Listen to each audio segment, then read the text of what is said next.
안녕하세요. 저는 경기도에서 지극히 평범하게 사는 30대 여자입니다. 여러분의 인생 좌우명은 무엇인가요? 저의 좌우명은 뿌린 대로 거둔다예요. 저희 부모님은 제가 어릴 때부터 남에게 상처를 주면 그 상처가 그대로 돌아오고 도움을 주면 제가 힘들 때 도움을 받을 수 있다고 가르치셨어요. 그래서 제가 말이나 행동을 할 때 남에게 상처 주지 않도록 늘 조심하라고 하셨죠. 이러한 가르침 덕에 제가 학교 다닐 때나 직장에 다닐 때 주변 사람들과 그 흔한 말싸움 한번 하지 않고 두루두루 좋게 지냈어요. 그런데 이런 제가 살면서 처음으로 말싸움을 하게 된 사람이 있는데 그 사람이 바로 저의 형님이세요. 제 형님은 저보다 한 살이 많아요. 처음에 인사드리러 갔을 때도 되게 날카롭게 이야기하고 자기 동생인 남편을 엄청나게 아끼더라고요. 그리고 무엇보다 남편과 시아버지가 대형 병원에서 일하는 의사라는 자부심이 정말 강했어요. 사실 우리 집은 그냥 노후 걱정만 안 해도 되는 지극히 평범한 집안이거든요. 형님은 우리 집 사정을 듣고 평범한 평민이 의사 남편과 시댁 만나서 팔자를 고치려 한다며 처음 만날 때부터 저를 그다지 곱게 보지 않더라고요. 그래도 제가 형님이랑 사는 것도 아니니 그냥 참고 넘겼죠. 인사하고 집에 오는 길에 남편에게 형님은 어떤 사람인지 물어봤어요. 형님이 어렸을 때 아버지는 병원에서 야간 근무하시고 오셔서 주무시고 어머니가 형님을 돌보는데 끓는 물을 놓치는 바람에 형님의 몸과 얼굴에 화상을 입었어요.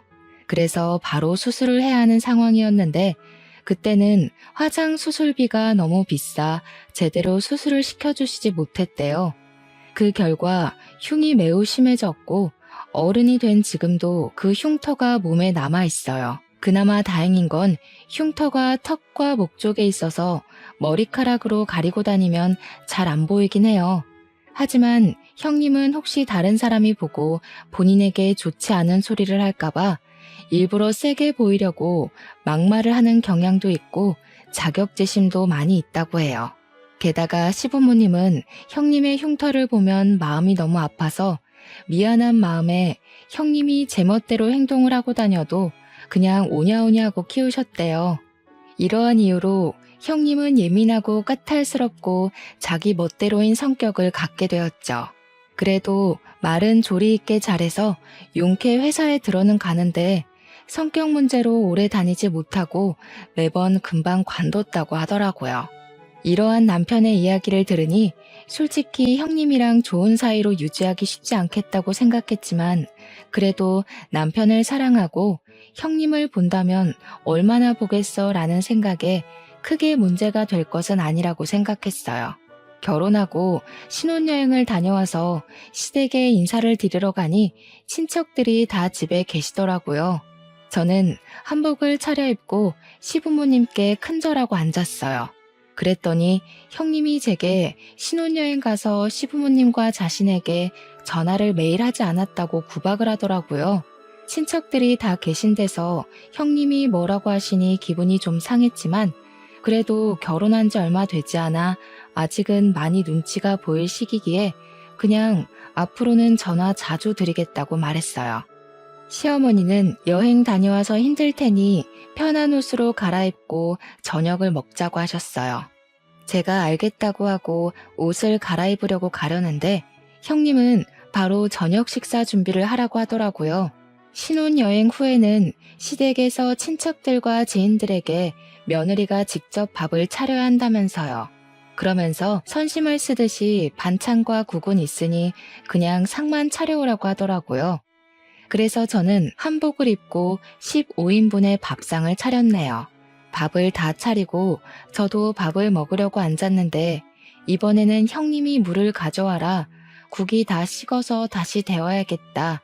여기 반찬이 다 떨어졌으니 가져오라고 하면서 제가 앉아있을 시간을 전혀 주시지 않더라고요. 그 덕에 저는 밥을 하나도 먹지 못하고 음식만 열심히 날랐네요. 시부모님은 그런 형님에게 신우짓 하지 말라고 하셨지만 형님은 친척들도 다 계신 자리에서 시부모님께 날카롭게 한마디 하더라고요.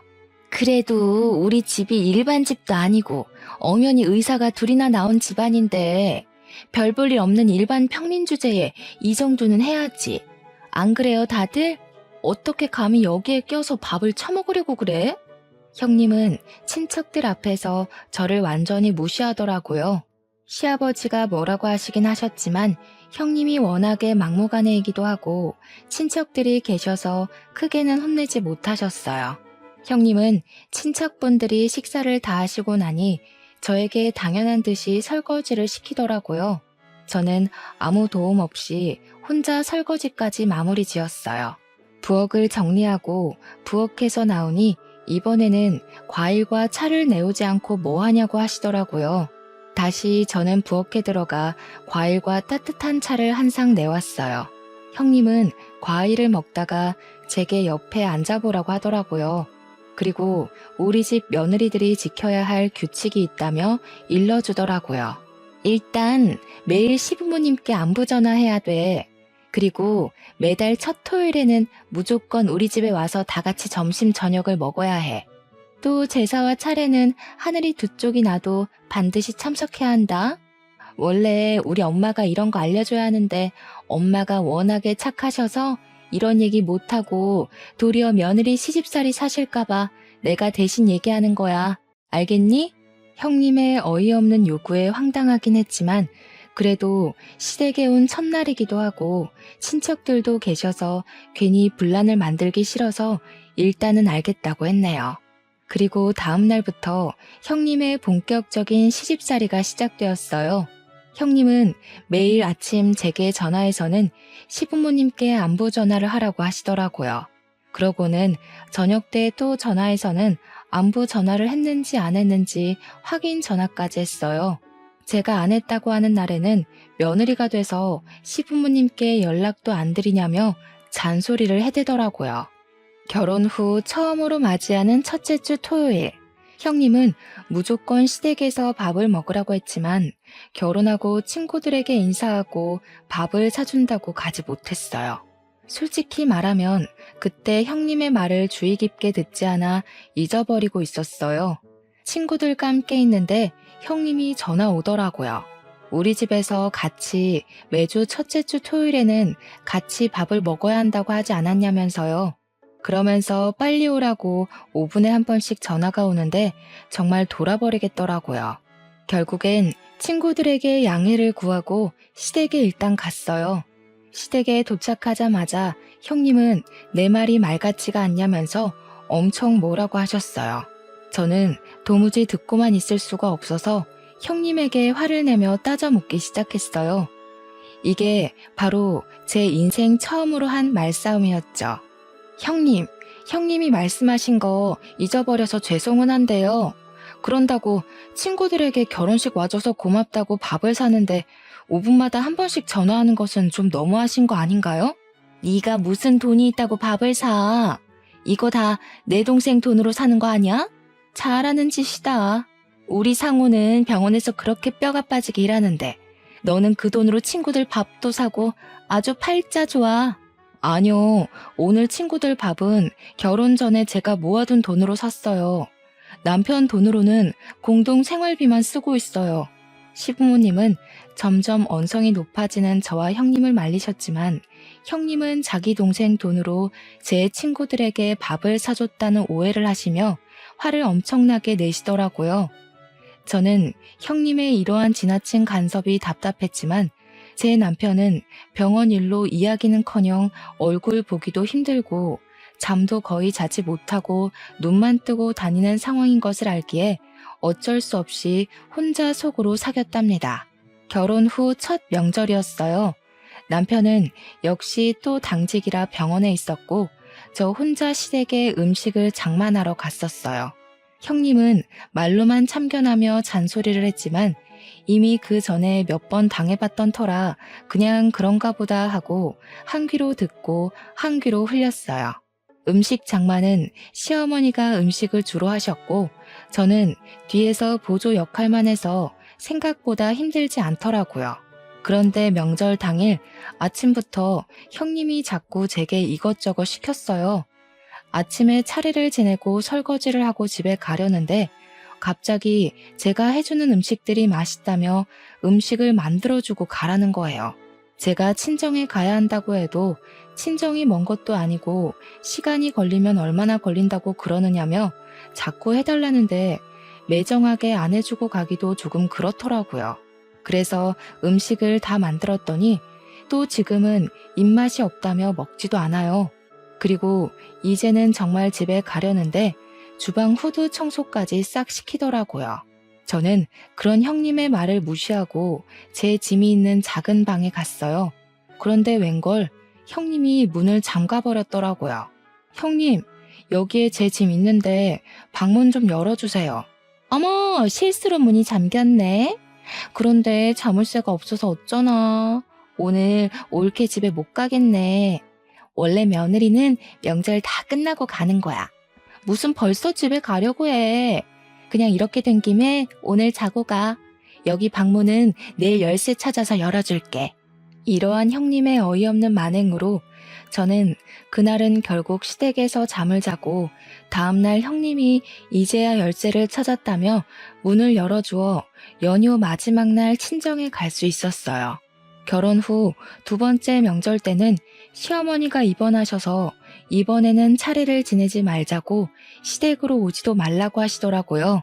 남편도 병원 당직이라 출근해서 저는 오랜만에 늦잠을 잔 후 천천히 친정에 갈 준비를 하고 있었어요. 그런데 누군가가 우리 집 배를 누르더라고요. 문을 열어보니 형님이었어요. 형님의 손에는 커다란 장바구니가 있었고 그 안에는 음식 식재료가 가득 있었죠. 올케, 내가 예전에 얘기했지? 며느리는 반드시 하늘이 두 쪽이 나도 시댁의 제사와 차례를 지내야 한다고. 설마 우리 엄마 병원에 계신다고 차례 안 지내려던 거 아니지? 빨리 내가 장봐온 거로 음식 장만해. 내가 도와줄게. 형님은 시어머니도 지내지 말라던 차례를 반드시 지내야 한다며 굳이 장을 봐오셔서는 음식을 장만을 시키셨어요. 처음에는 분명히 도와서 같이 한다고 해놓고서는 갑자기 급한 전화가 왔다며 자리를 뜨시더라고요. 한참을 지나도 오지 않길래 보니 큰방 침대에서 잠을 자고 있었어요. 결국 저 혼자 음식을 다 장만하고 차례도 지내고 뒷정리도 온전히 저 혼자 다 했죠. 정리까지 마친 뒤 할 일을 다 했으니 이제 친정집으로 가려고 짐을 챙기고 있었어요. 차례도 다 지냈으니 이제 친정에 가야 할 것 같아요. 그러니 형님도 이제 집에서 나가주세요. 저 지금 나갈 거예요. 뭐? 나가라고? 옳게. 그게 형님한테 할 말이야? 그리고 우리 상우가 먹고 자고 하는 집인데 집안 꼬락서니가 이게 뭐니? 이따가 상우 오면 푹 쉬어야 하니까 같이 집안 대청소도 하고 정리도 하고 가. 형님은 괜히 집의 상태를 지적하며 끝까지 나가지 않았어요. 제가 표정이 좋지 않거나 말대꾸라도 하면 감히 네가 의사 누나한테 말대꾸냐며 도리어 화를 버럭 내더라고요. 그렇게 나가지 않고 끝까지 버티는 형님 때문에 두 번째 명절에도 연휴 마지막 날에 친정에 갈 수 있었어요. 그 뒤로 저는 아이를 가졌어요.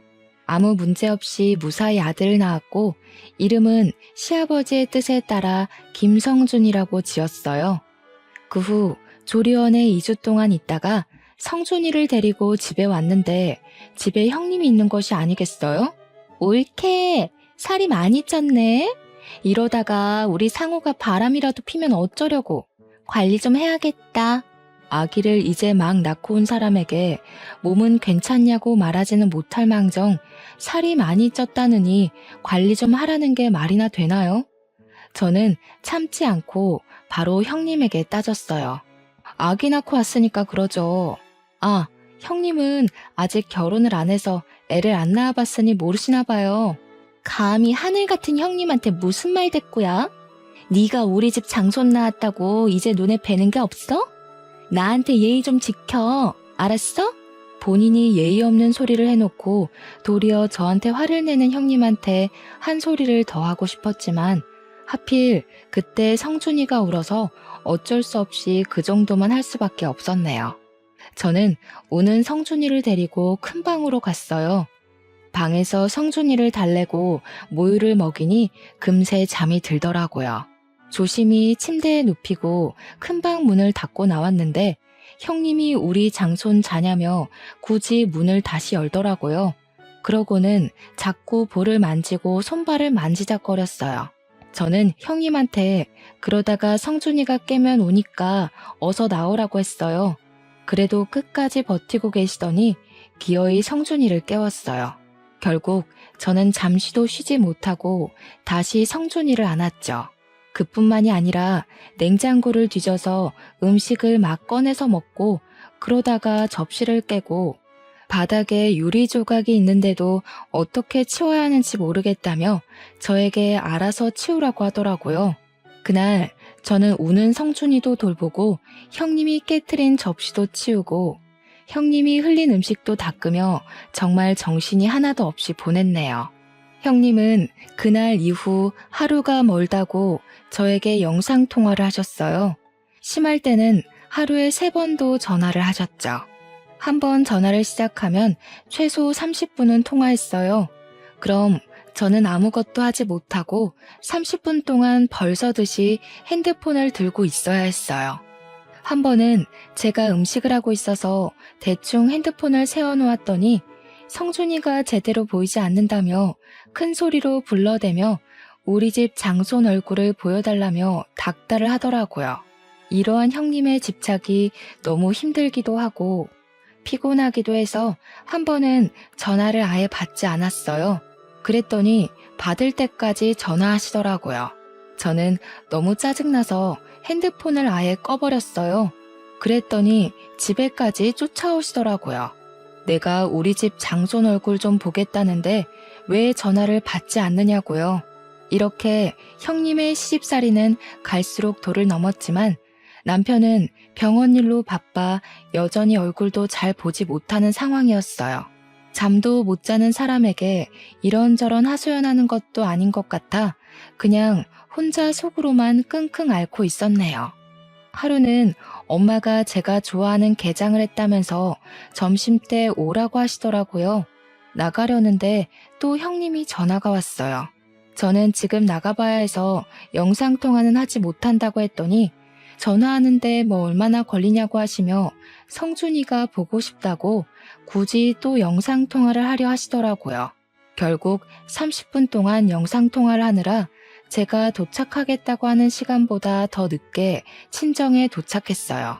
집에 갔더니 엄마도 계시고 저에게 남편을 소개해 주셨던 사모님도 계시더라고요. 이 사모님은 시아버지와 남편이 근무하는 병원의 병원장 사모님이세요.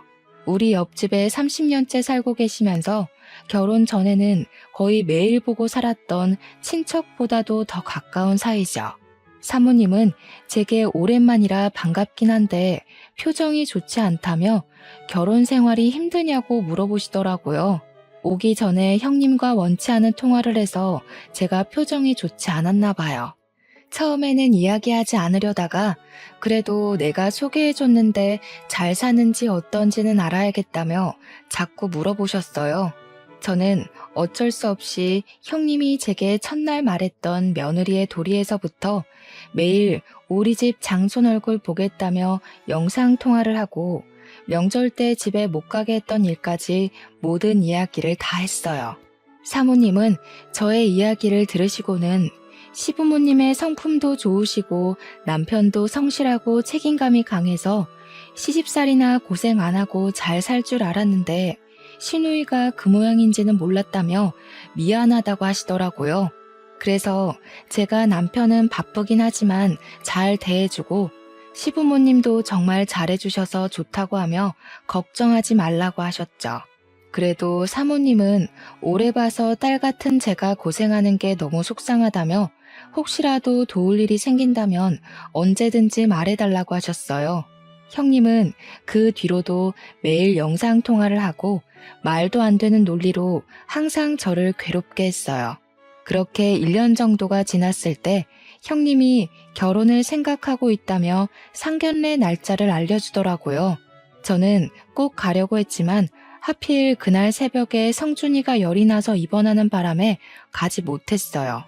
그 후로 이야기가 잘 됐는지 결혼식 날짜가 잡혔다며 모바일 청첩장을 주시긴 했는데 성준이가 그 뒤로도 계속 아파서 정신이 하나도 없었던 터라 형님의 결혼 사진을 제대로 보지 못했어요.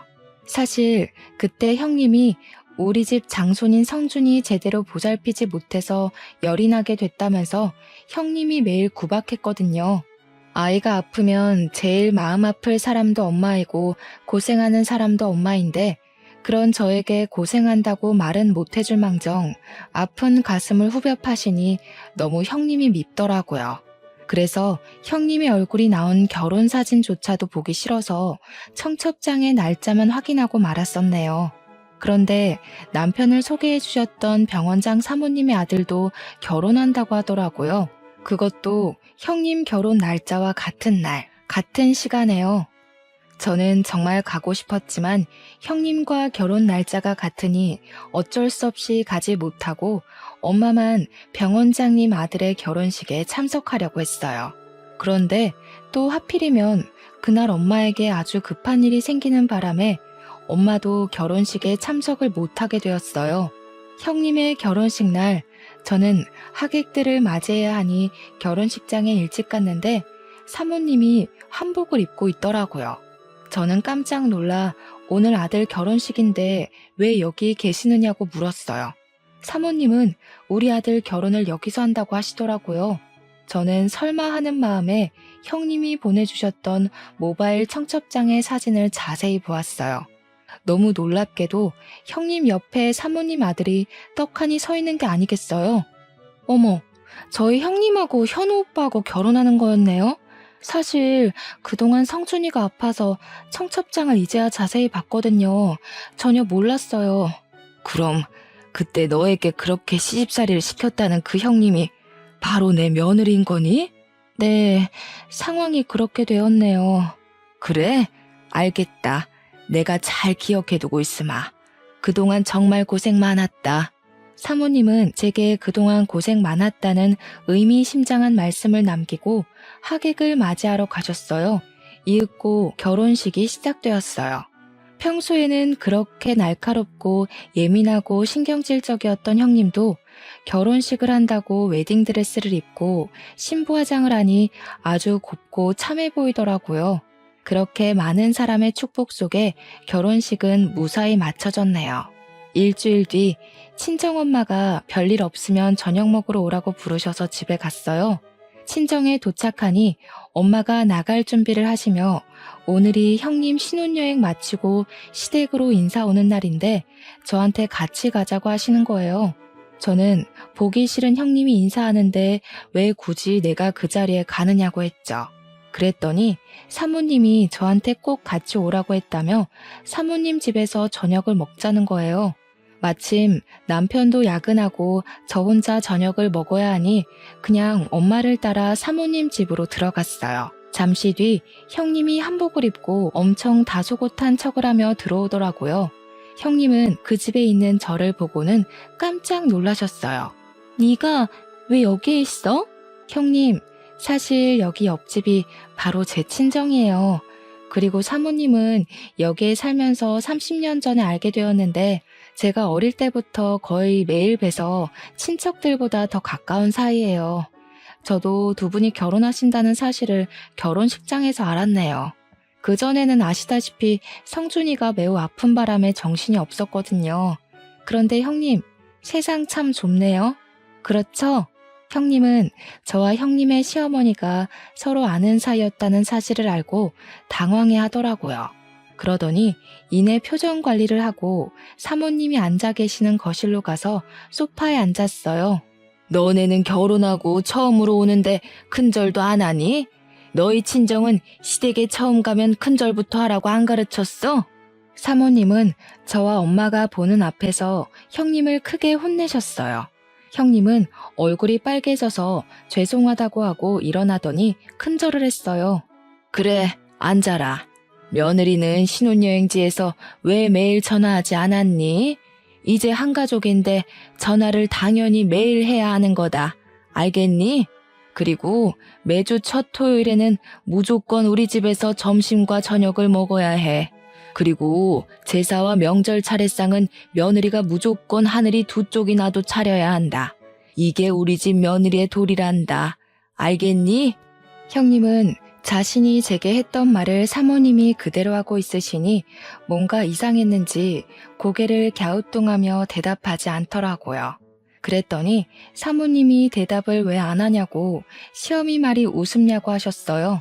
조곤조곤히 말씀하시지만 어찌나 카리스마가 넘치시던지 저와 엄마도 그 자리에서 움찔했네요.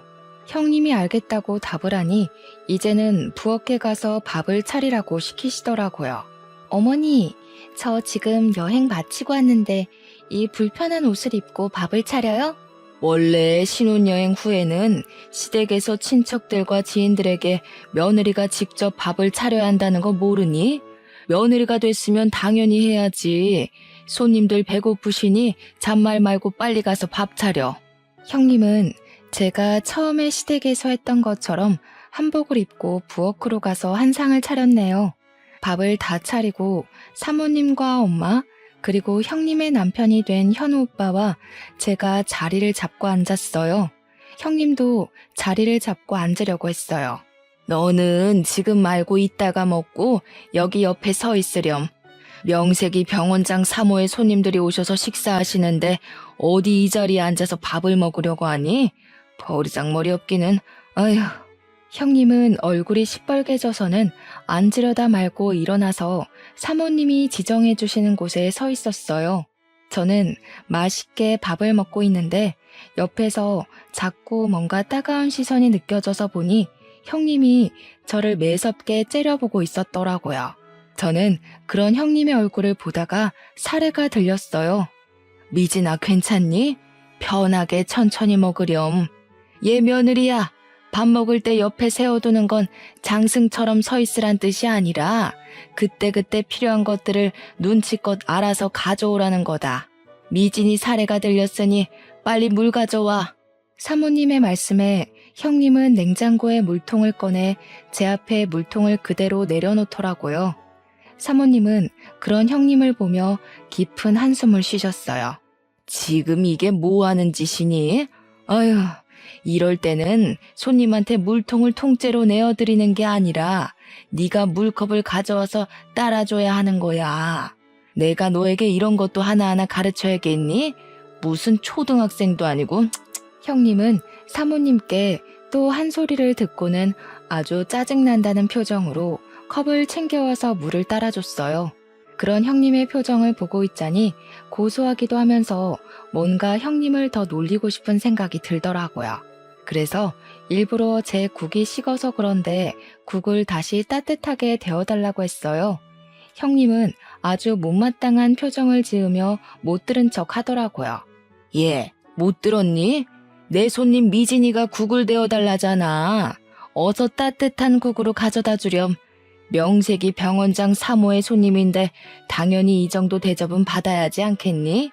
결국 형님이 죽을 상으로 다시 국을 끓여서 가져오는데 얼마나 화가 났는지 형님의 손이 부들부들 떨리더라고요. 평소 같았으면 이미 다 뒤집어 엎었을 사람인데 평소에 그리 무시했던 제 앞에서 이렇게 당하고 있으니 아마 미치고 팔짝 뛸 노릇이겠죠. 저는 아주 고소하게 생각하며 음식을 맛있게 먹었답니다. 저녁을 다 먹고 나서도 사모님은 당연히 설거지는 며느리의 몫이라며 형님에게 설거지를 시키셨어요. 저는 사모님과 함께 거실에 앉아 차와 과일을 마시며 담소를 나눴어요. 설거지를 마친 형님이 부엌에서 나오자 사모님은 거실 소파에 잠깐 앉아보라고 하시더라고요. 그러더니 내 아들 현우에 비해서 조건들이 훨씬 부족하지만 아버지가 워낙 병원에서 인품이 좋으셔서 어쩔 수 없이 결혼 승낙을 했다며 우리로서는 정말 많이 손해보고 하는 결혼이니 평생 갚으면서 시부모 얼굴에 먹칠하지 말고 살라고 하시더라고요. 그 이야기를 듣는데 형님은 울상이 되고 저는 너무 속이 다 시원해서 자꾸 웃음이 나더라고요. 이렇게 형님은 제게 시집살이를 시킨 그대로 사모님께 당하며 시댁에서의 첫날을 보냈네요. 속이 다 후련해져서 집에 왔는데 남편이 퇴근해 있더라고요. 저를 보자마자 하는 이야기가 누나한테 울면서 전화가 왔다며 어떻게 누나가 그렇게 당하고 있는데 옆에서 부채질이나 하냐고 뭐라고 하더라고요. 너 생각 안 나? 오늘 형님이 사모님한테 당했던 거 다 형님이 나한테 했던 짓이야. 신혼여행 끝나고 오자마자 친척들 죄다 불러서 밥 차리라고 했잖아. 너는 그날 밥 맛있게 먹었겠지만 나는 잔심부름하느라 밥 한 숟갈도 못 떴어. 그리고 오늘 사모님이 형님한테 며느리의 돌이라면서 했던 이야기 다 형님이 나한테 했던 이야기야. 나는 시댁에서 며느리라는 이유로 그렇게 다 해야 하는데 너네 누나는 그렇게 하면 안 되니? 누나도 그 집 며느리인데. 남편은 제 이야기를 듣고 잠시 생각하더니 아무 말도 하지 못하더라고요.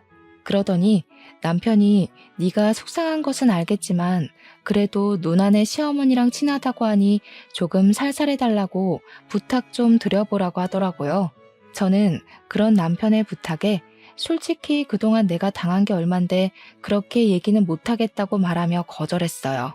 잠시 뒤 이번에는 형님이 전화가 왔더라고요. 보나마나 좋지 않은 소리 할 것 같아서 전화를 받자마자 녹음을 했어요. 야, 너 어떻게 나한테 이렇게 엿을 먹일 수가 있어? 네가 시어머니한테 다 얘기한 거지? 그래서 시어머니가 너 대신에 복수한 거고. 형님이 시댁에 대한 도리라면서 며느리는 이렇게 살아야 한다고 했잖아요. 형님도 이제 결혼을 하고 한 집안의 며느리가 되었으니 당연히 그리하셔야 하는 것 아닌가요? 너 내가 가만히 안 둘 거야. 네가 지금 그 아줌마랑 한편 먹고 나 괴롭히는 거 모를 줄 알고? 아줌마요? 사모님한테 시어머니 아니고 아줌마요? 아무리 그래도 시어머니인데 호칭은 똑바로 부르시죠. 어머, 우리 형님 집안에 장손이 오셔서 저는 장손을 돌보러 가야겠네요. 전화 끊겠습니다. 형님은 역시나 제게 화를 많이 내셨고 저는 녹음된 형님과의 통화 내용을 바로 사모님께 카톡으로 보냈어요. 다음날 집에서 성순이를 돌보는데 엄마에게 전화가 왔어요. 엄마가 사모님 집에 가니 형님이 와 있었더라고요. 그런데 보니까 형님이 아주 눈물이 쏙 빠지게 혼나고 있던데 무슨 일 있었냐고 하시더라고요. 그래서 제가 어제 있었던 일을 이야기하며 아마도 그래서 혼난 것 같다고 했어요. 엄마는 그렇게 시집살이를 시키더니 쌤통이라며 저보다도 더 좋아하셨어요. 그리고 형님의 결혼 후 첫 명절날이 왔어요. 원래 병원장님은 평소에도 잘 쉬지 못하니 명절날에는 반드시 가족과 여행을 가세요. 이번에도 여행을 계획하신다길래 저는 당연히 형님도 같이 가겠거니 했어요. 여행을 가는 형님이 부럽기도 하고 한편으로는 사모님이 형님에게 아주 혹독한 시집살이를 시킬 것을 기대했는데 그러지 못하겠다고 생각하니 내심 아쉬웠어요. 저는 시댁에서 형님 없이 아주 편하게 음식을 장만했어요. 음식을 하다 보니 생각보다 재료가 많이 부족해서 시부모님과 남편은 장을 보러 나가고 저와 성준이 둘이 시댁에 있었어요. 그런데 여행을 갔다고 생각했던 형님이 들어오시는 게 아니겠어요? 어떻게 여기 오세요? 원래 명절 때마다 병원장님 여행 가시는 걸로 알고 있는데. 다들 갔지? 나보고도 같이 가겠느냐고 묻더라고. 근데 솔직히 시댁이랑 가면 불편하잖아. 그래서 안 가겠다고 했더니 그럼 나보고 혼자 차례 음식 준비하고 차례 지내라는 거야.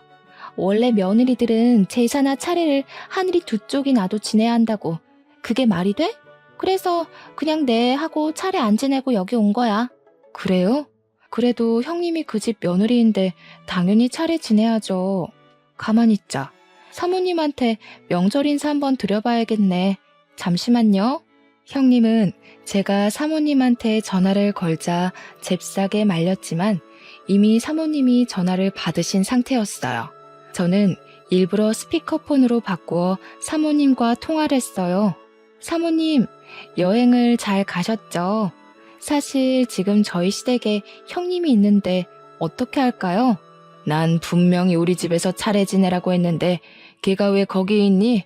바꿔보렴. 저는 스피커폰으로 형님에게 제 핸드폰을 건넸어요. 형님이 떨리는 목소리로 말을 하자 사모님이 노발대발 하시더라고요. 내가 우리 집에서 차례 음식 차리고 혼자 차례상 차려서 지내라고 했는데 왜 말을 안 듣니?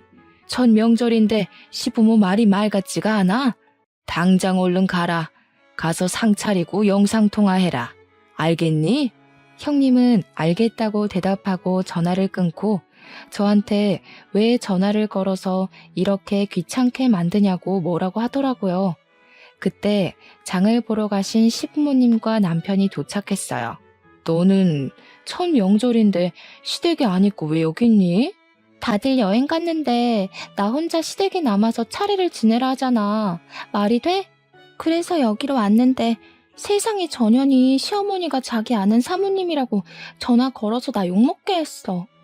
당연한 거 아니니? 네가 며느리한테도 그렇게 알려주지 않았니? 당장 너희 시댁에 가서 차례상 차려라. 어떻게 너는 내 얼굴에 이렇게 먹칠을 해? 아빠, 어떻게 나한테 그래? 지금 시아버지 시어머니가 날 얼마나 괴롭히시는지 알아? 나 정말 너무 힘들어서 이혼하고 싶다고. 병원장님 내외분 경우가 없으신 분 아니시다. 네가 뭘 잘못해서 그런 거겠지. 그런 줄 알고 앞으로는 절대 이렇게 오지 마라. 이혼?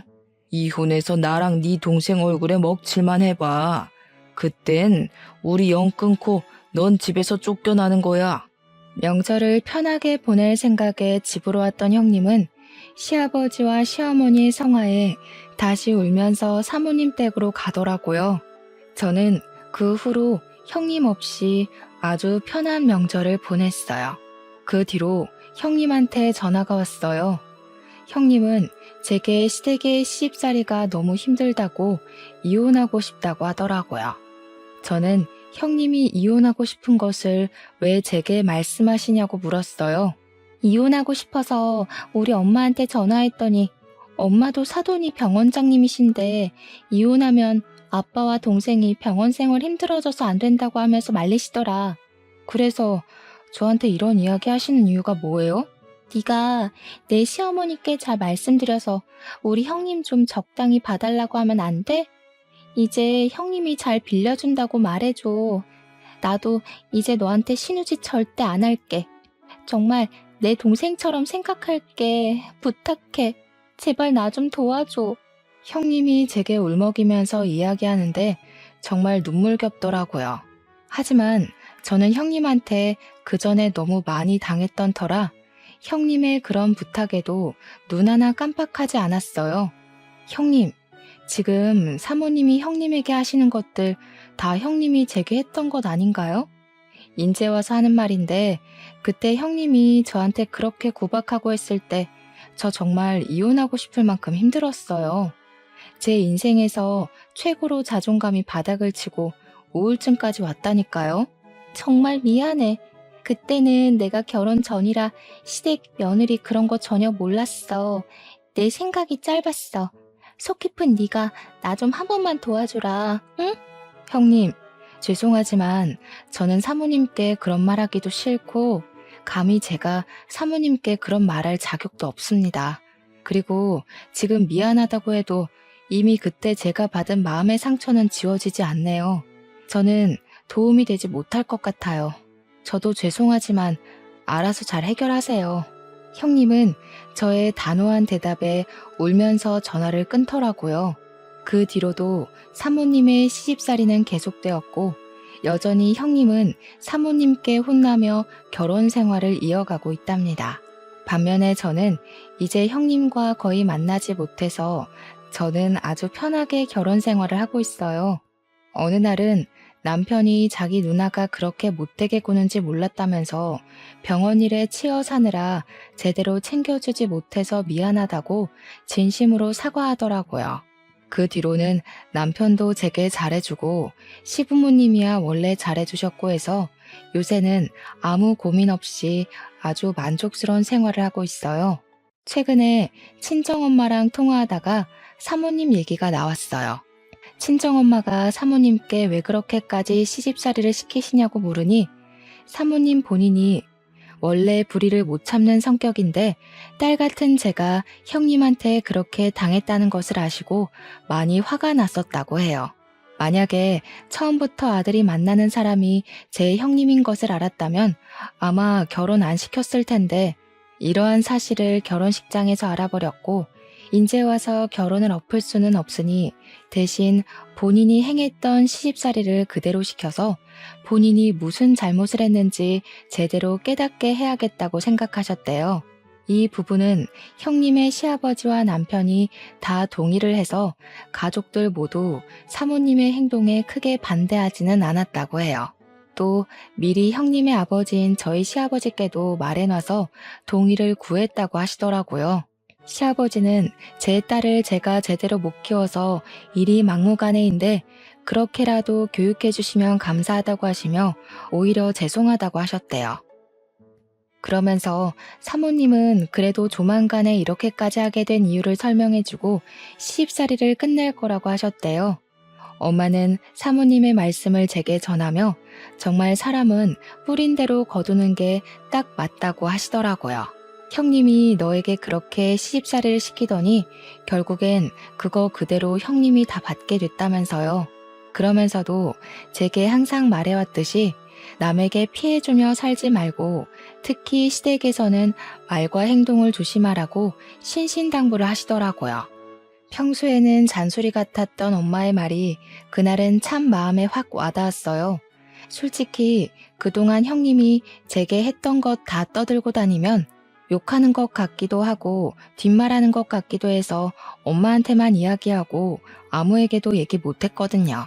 하지만 제가 이렇게 많은 사람이 듣는 이곳에 사연을 남기게 된 이유는 이제 형님의 시집살이가 어느 정도 끝이 나는 것 같기도 하고 무엇보다 우리 아들 성준이가 커서 장가를 가고 내가 누군가의 시어머니가 되면 절대 며느리에게 시집살이 시키지 말고 딸처럼 생각해줘야겠다 다짐하는 의미에서 이렇게 사연을 남겨요. 물론 저를 못살게 군 형님이 자신이 했던 방식으로 똑같이 당하니 속이 시원한 마음도 있긴 있고요. 조금 있으면 또 명절이네요. 어릴 때는 명절날이 그저 좋기만 했는데 결혼하고 나이가 드니 사실 명절날이 그리 반갑지는 않은 것 같아요.